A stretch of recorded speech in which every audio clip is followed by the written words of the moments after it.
كيف نقول الرئتين؟ lungs, تعلم كل يوم 10 كلمات بالإنجليزية. كيف نقول الكبد؟ liver, كيف نقول المعدة؟ stomach, لايك للفيديو إذا عرفت هذه الكلمات. كيف نقول الدماغ؟ brain, كيف نقول الأمعاء؟ intestines, كيف نقول الكلى؟ kidneys, شير للفيديو إذا وصلت إلى هنا. كيف نقول القلب؟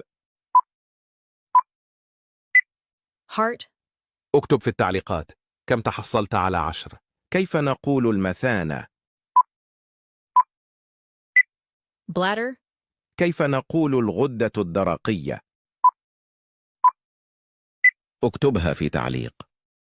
تابعنا للتعلم أكثر، وشكرا.